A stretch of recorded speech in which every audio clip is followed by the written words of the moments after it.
এর আগে আমি ছিলাম 9 বছর, 9 বছর থাইকা রুম ছেড়ে চলে গেছিলাম, আবার আইসে এই বাসায় ঢুকছিলাম। বাসা মারিয়ালা ভালো ছিল দিকে ঢুকছিলাম, কিন্তু ইদারিং মনে করেন ফাটা শুরু হয়েছে চারোদিক দিক দিয়ে।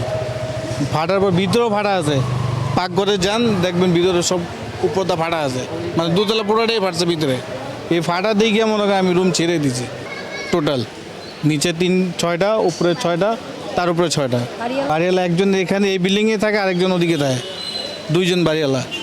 এটা হচ্ছে 2জনের। হ্যাঁ, তো মনে করেন যে আমার বাবা ছিল প্রশাসনিক কর্মকর্তা, উনিও ছিলেন প্রশাসনিক কর্মকর্তা, তো সেই সুবাদে আর কি বাড়ি কিনা, তাই বাড়ি আর করা হয় নাই। ওই আগে যে করা ছিল সরকারি চাকরি অবস্থায় যেভাবে ছিল এইভাবে এখন বাড়িটা আছে, ঠিক আছে। তো মনে করেন এই লাইনে আমাদের 4-5টা বাড়ি আছে শুধু এরকম, তো সবাই মোটামুটি করে ফেলছে। তা আমরাও মনে করেন ভাঙাচোরা সিদ্ধান্ত নিয়েছি।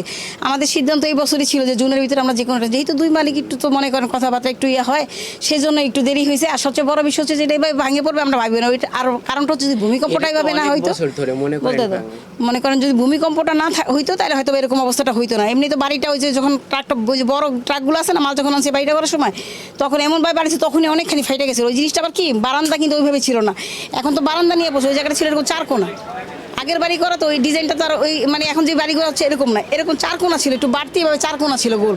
ওই 4 কোণাটার মধ্যে বাড়ি মারছিল, ওই বাড়ি ওই 4 কোণাটা ফেটে গেছিল, ওইটা থেকে ওই সাইডটা নিয়ে পড়ে গেছে। তো আমরা মানে রিসেন্টলি যেহেতু এখন একটা ঘটনা করছে, আর তো রাখা সম্ভবই না, আমরা আগে থেকেই সিদ্ধান্ত নিয়েছিলাম। তো ওই বাড়িওয়ালারও ইচ্ছা, আমাদেরও ইচ্ছা, খুব শীঘ্রই বসার কথা ছিল। তো আমার শরীরটা আবার ভালো ছিল না, আমার কোরবানির আগে আমরা সিদ্ধান্ত নেওয়ার কথা ছিল আর কি।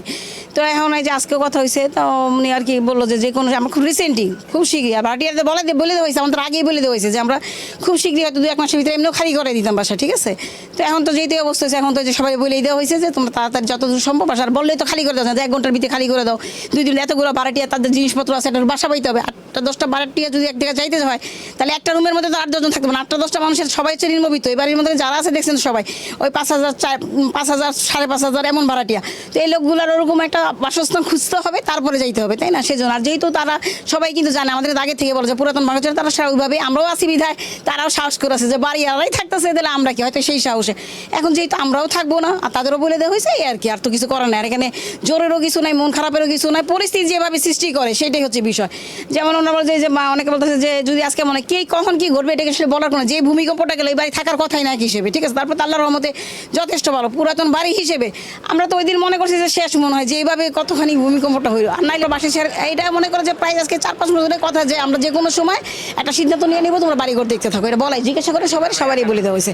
ওরা যারা নিজের ইয়া থেকে, যেমন আমরা আছি ওই আশেপাশে যে বাড়িওয়ালারাও যখন আছে, তাহলে ওই একটা মানুষের আছে না, নিজেদের সুযোগ সুবিধা আছে, ওরকম আর্থিক অবস্থা তো কারো ভালো না। 8-10 হাজার টাকা বেতনে চাকরি করে 4-5 হাজার বাসা ভাড়া দিয়ে থাকে, কত 4-5 হাজার টাকা হাতে, ওইরকম চিন্তা করে আসলে রয়েছে। না হলে তো বাঙা বাড়ি ঘরে কেউ আসলে থাকে না, আমরা নিজেরা